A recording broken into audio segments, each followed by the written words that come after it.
What is up, Waffle Gang? I do hope you are well. My name is Mark, and today we're checking out some r/am I the butthole. If you'd like to skip the initial waffle, timestamps are in the description and along the timeline below. But if you are new here, you can support the channel by clicking that like, that subscribe, and maybe that notification bell too, as it all really helps out our channel. And you can even join by clicking that join button down below for membership, or heading on over to Patreon, link in the description, and joining up there. Thank you so much for your love, support, and time. It means the absolute world to me. And let's crack on with today's stories.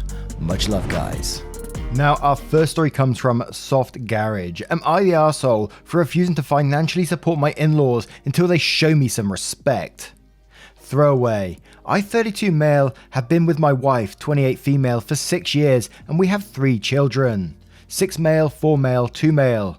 I have a speech impediment. It's nothing too serious. I don't stutter or anything like that, and people are definitely able to understand what I say. Since people suck, I was ridiculed because of it for basically my entire childhood by almost everyone, including my parents. I knew.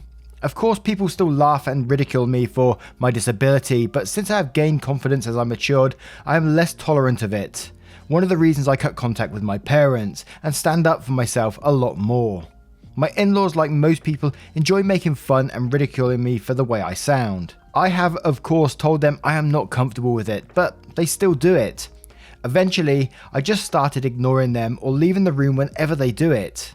Recently, my dog, which I had had for 5 years, passed away, so it's been a hard past few weeks for me, and I haven't had the best temper this week. Yesterday morning, my wife's parents came to my house to see our child. They were still sleeping when this happened. While we were having breakfast, they asked me if I could lend them some money since they've been having a difficult year. Obvious reasons why.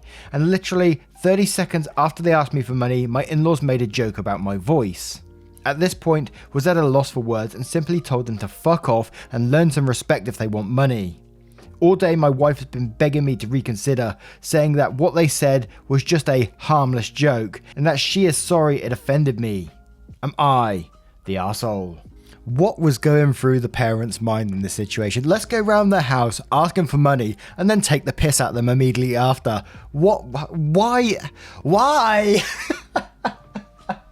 Absolute arseholes. And like you, if someone took the piss out of something to do with me, disability or whatever, regardless of what it is, there's no way I would lend them money straight after. Hell no, until they learn some respect. You're absolutely right there. But I got to say, your wife is also an arsehole in this situation for not backing you up and like bending over for her parents after what they did to you. She's not being supportive of you in this situation at all.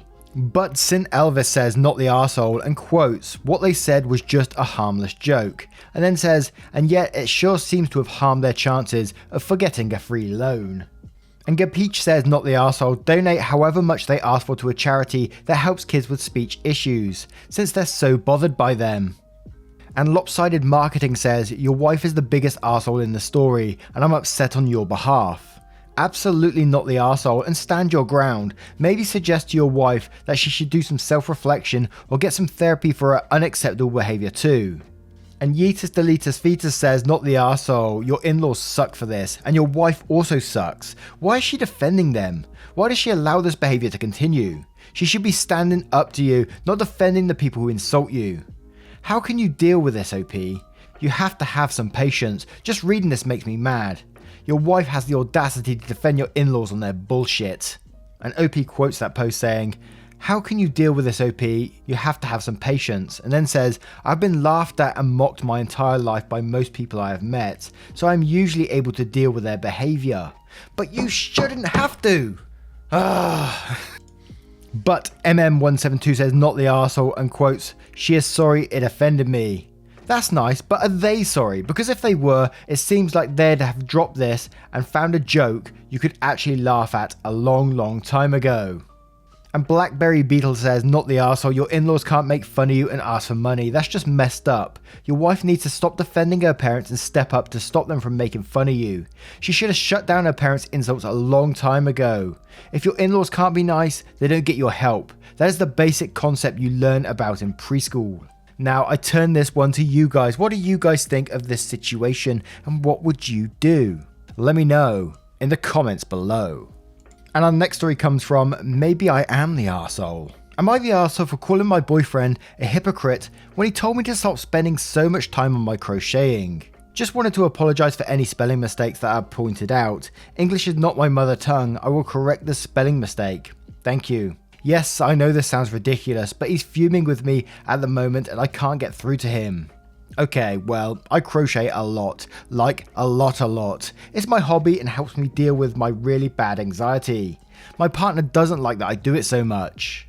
Just to set some background, I work full time, and when I'm not working I make sure to clean up our house and make some dinner, ensure the dog has had a walk, just general household upkeep before I sit down on the sofa and crochet. When my boyfriend came up to me today and said he's unhappy with how much time I spend crocheting, I'm not gonna lie, I laughed a bit and basically said, you spend more time playing games in one day than I do crocheting in a week. He really did not like that answer. I told him that before I crochet, I ensure that all my household duties are done, that dinner is made, etc. My boyfriend works part-time from home, and when he's not working, he's playing games. Just getting him to clean the bathroom once a week is a task in itself. He's fuming with me now, saying I'm attacking him and asking if I just want him to stop doing what makes him happy. I said that's not the case at all. Then he said that I'm just angry with him because he gets to work from home. Also, not the case. I work in brain rehabilitation unit. I've always enjoyed my job and obviously it's not a career where I can just work from home. I called him a hypocrite with how he's trying to tell me off for doing something too much when he himself can't even get basic chores done. Now he's got the huff with me and anytime I try to make conversation, he cusses me out. Lol. Am I the arsehole for calling him a hypocrite? Was asked to include this comment to why he came up to me in the first place about this. I probably should have mentioned his reasoning. The reason I mentioned the chores is because that's what he told me I should be doing more of. He said instead of spending time on crocheting, I could be using that time to do more impactful and useful things. Like I could be cleaning up more or doing more laundry or finding more fun dishes to make. I'm Polish and predominantly cook Polish food. He's never been very on board with that. And of course, calling him a hypocrite is the right thing to do in this situation if he's just sitting and playing games all the time and that's his hobby, and that's fine to do as well, you know. He can't then have a go at you for crocheting and doing your hobby, especially when you're doing the chores as well. Absolutely not the arsehole. You absolutely had to call this one out, in my opinion. But Jessica Jones 2 says not the arsehole. He has a lot more free time than you but barely gets any house chores done, spends more time on his hobby, and criticise you for having something you enjoy that helps you cope with anxiety. Tell me OP, why are you with him? And OP replies saying, we've been together for a long time. He was my first boyfriend when I moved here to the UK from Poland. He let me stay with him when I needed a place. I'm generally happy in this relationship. I don't mind at all cleaning and cooking as I am used to it, but there is just a few things that we disagree on, and this is one of them, clearly. Not sure why my comment is being disliked. Apologies if I said something wrong. And Glaxon Flux says, he's probably just worried because we all know crocheting is a gateway craft. You think you're going to make a blanket or two, then it's a doily for every surface and cover for every appliance and tissue box. It's all fun and games until you both end up in head-to-toe crocheted matching outfits. It's a slippery slope from hobby to addiction. /sarcasm. Not the arsehole. And Idro1 says, holy smokes, throw the whole boyfriend away, he's gone bad. Anyone who told me I should be doing chores while he plays video games will be out on his ass. So fast, he'd think he was magicked out there. Why would you put up with someone like that? Not the arsehole. And Harkness Delta says, not the arsehole, but would I be one if I told you to lose this dude?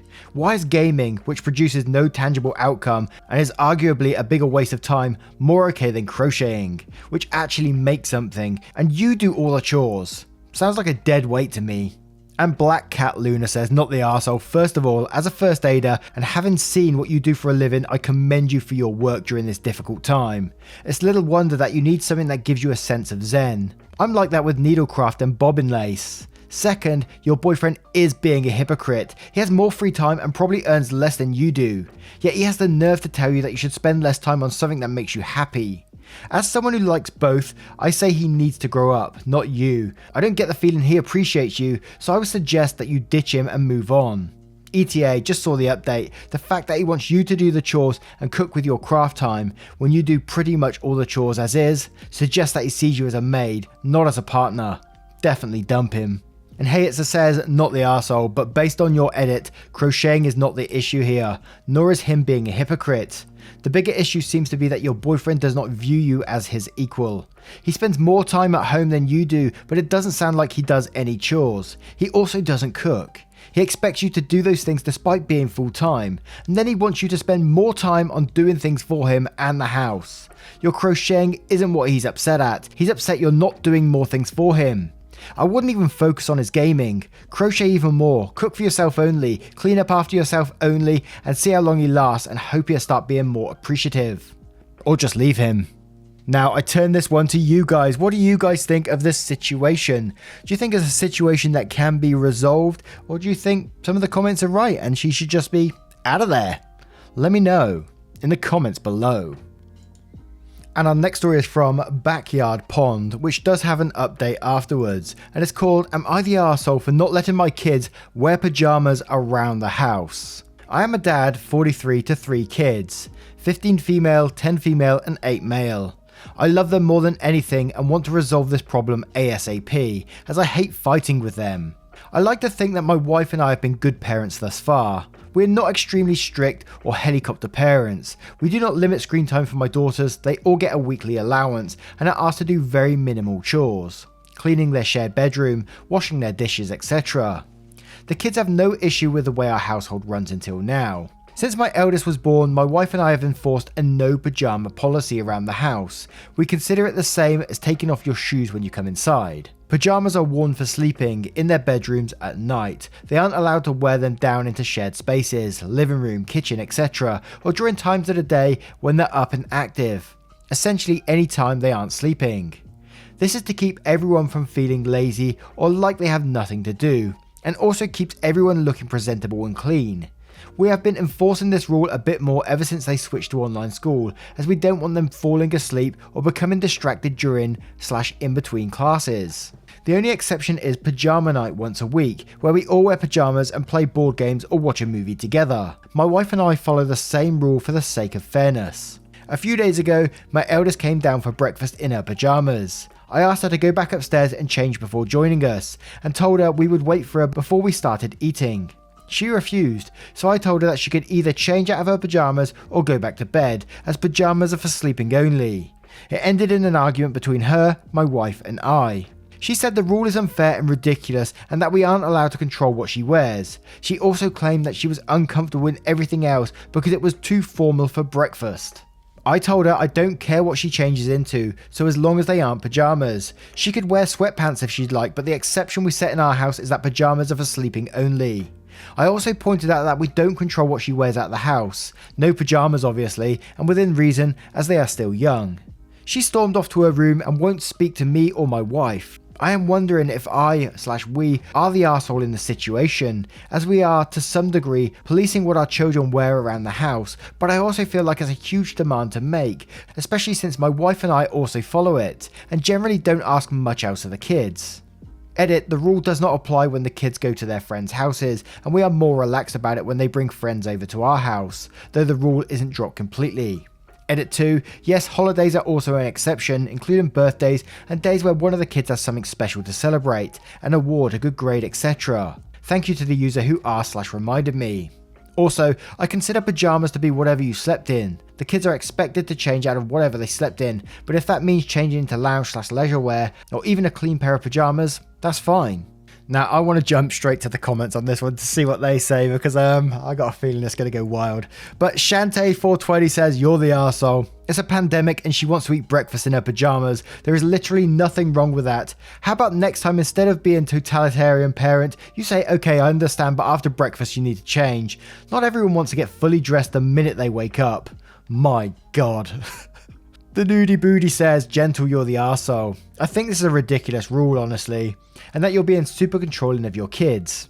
I don't think this makes you a horrible person or parent, but I think your kids have every right to question rules for which there's little and rather stupid reasoning. If they were wearing PJs all day every day, sure, but as a general rule, nah. And Miss Mitchell says, info, how do pajamas promote laziness and not looking presentable, but sweatpants don't? That's what makes your rule seem arbitrary. Weird hill to die on during a pandemic. And Dramatic Scarcity says, you're the arsehole, not a big one but a weird one. Pajamas are for sleeping only except on family pajama night, and they can wear sweatpants. It's confusing and highlights that the exception is arbitrary, i.e. purely about control, aesthetics and nothing else. It's pretty strange. And Ras says, info, why aren't they wearing their tuxedos to breakfast? Are you guys farmers? Ah, great.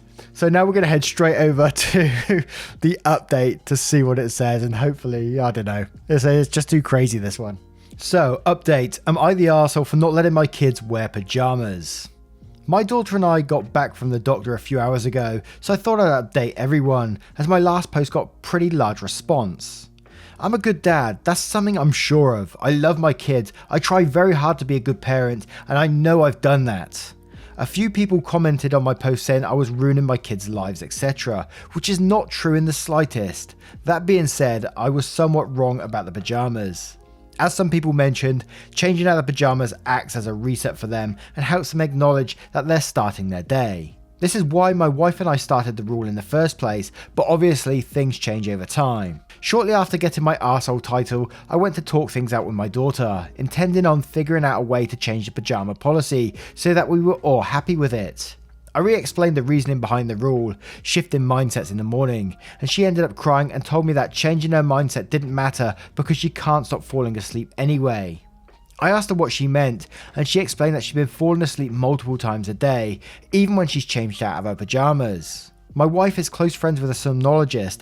We set up an appointment and he spoke with my daughter. He recommended that she go for a polysomnogram, hopefully I got it right, an MSLT, sleep test, and it turns out she has narcolepsy. We're currently discussing treatment options with her doctors to see how we can help her, but it's a big relief for her to know that there's a reason behind why she's struggling with sleep. As for the pajamas, we sat down as a family and discussed it together. We all decided we wanted to keep the rule but reworked it so the kids can have breakfast in their pajamas, as long as they're changed and start an online school on time. Also, a lot of people ask why my wife and I don't limit my kids' screen time. We limit my sons as he's a bit younger, but my daughters are extremely good at limiting their own. They're both bookworms and understand that too much screen time is harmful, so they don't spend a lot of time on their devices anyway. So my wife and I have never felt the need to step in. And I think it's one of the rare, pretty positive endings to a story, that their daughter got diagnosed, and that's probably a relief to her, to know there is something behind her falling asleep all the time and feeling the way she is. That can only be a positive there. And the family sitting down and discussing out the issue like a family. So yeah, why do I always get teary when I say that sort of stuff? Crazy. Anyway, what do you guys think of that story? Let me know in the comments below. And our next story comes from a throwaway account. Of course, am I the arsehole for yelling at my daughter for asking a very personal question? Firstly, I'd like to say that in my defense, I thought my partner put her up to it. Basically, I, 46 male, have been with my partner, 45 female, for about 20 years. After our daughter, 13 female, was born, I realised that I didn't know a lot of things, but the one thing I did know is that marriage wasn't something I wanted with my partner. I just feel like you meet so many interesting people over your life and have the chance to make a myriad of different paths, and to give up that mindset in exchange for a bunch of government so-called safeguards was not worth it. At least from my perspective, I felt like I was committed to the maximum I'd want to be committed to my current partner, in context of how we feel about each other. My partner, unfortunately, despite initial accepting my beliefs, later started nagging me on and off about it.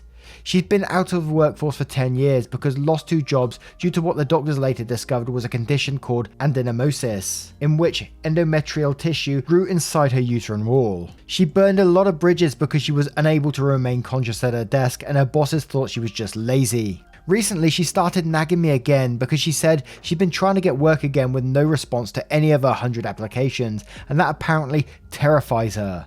Her parents have also begged me to marry her so she won't have to worry about what they believe will be an eventual midlife crisis. Anyway, my daughter goes to an Episcopal middle school. The community there is kind of insular and gossipy, and everybody seems to have an opinion about everybody else. My daughter came up to me on Friday very upset. She asked me point blank why I didn't want to marry her mother, if I would leave her and her mum for a new family. I could not believe her mum stooped that low on the marriage question, so I blew up, saying that she had no right to get involved with adult business and that I had the right to do what I agreed to with her mum. My partner denies setting our daughter up for this. After speaking more with my daughter, she said that some of the girls at school said they overheard their parents saying that I would be marrying her if I wanted to, but he doesn't want to. Also that he does want to get married, just not to her. I didn't expect my marital status to be a topic of scorn and conversation, but apparently it was. I feel bad for assuming the worst, but am I the arsehole for also believing that my daughter shouldn't be nosy about an adult business either way? I feel like my partner's attitude about this topic is rubbing off on our daughter nonetheless, and wish they'd realised this family situation is great. You mention it right at the end there, that this is a family situation, yet you say it's none of her business at the same time. Of course it's her business, she's part of this family, and she's going to be wondering, why aren't my mum and dad getting married? And doesn't she go to a religious school? And back on that last line again, because that's the one that seemed to really bother me the most, is that you're saying this family situation is great. Of course it's not great. No one else thinks it's great, apart from you, OP. Come on, get a grip. And you talk about commitment and stuff like that, but then there was that other paragraph that jumped out to me that says, you meet so many interesting people over your life and have the chance to take a myriad of different paths, and to give up that mindset in exchange for a bunch of government so-called safeguards was not worth it. And that doesn't sound like commitment to me. I might be wrong there, but that just sounds like, if I meet someone who's more interested than my wife, I'm fucking out of here. I mean, come on, man. Wow. Let's check out some of the comments before I explode. Jackalope78 says, you're the arsehole. Did you seriously think your daughter would never even think about why her parents aren't married when she attends a religious school? She's 13, and then instead of going, that's a personal question, what makes you bring that up? You went full meltdown on a young teenager. Gross. And St. Elvis says, you're the arsehole, and quotes, she had no right to get involved with adult business, and I had the right to do what I agreed with her mum. And it says, it's her business too. Jesus fucking Christ, man. This is your daughter expressing concern for the stability of her home life, and your response is to blow up at her. And Science Not Kid says, you're the arsehole for yelling at your daughter and for, and quotes, this family situation is great. And then says, if you're the only one who likes it, it isn't that great. And Funky Orange Penguin says, and quotes again, the family situation is great. And it says, you seem to be the only one in your family that thinks that. Your daughter was going to ask questions one day about the family dynamic. It's her family, it's her business. She clearly seems to think you might abandon her one day. I'm sure yelling at her to stay out of your life is the perfect way to alleviate those fears. Why feel the need to yell at her unless you're ashamed of how she might see you from now on? You're the arsehole. And Frusky Deck says, info, could you translate this for me please? And quotes, you meet so many interesting people over your life and have the chance to take a myriad of different paths, and to give up that mindset in exchange for a bunch of government so-called safeguards was not worth it. And then says, what I'm reading is, I'm refusing to fully commit to my partner in case something better comes along. Is that the correct interpretation? I think absolutely. But now I turn this one to you guys. What do you guys think of this situation? Let me know in the comments below. Now, once again, guys, thank you for being here today. I hope you did enjoy today's stories. And if you did, you know what to do. Hit that like, that subscribe, and maybe that notification bell too. It is all very, very much appreciated. And I will see you in the next one. Take care, guys. Much love to you.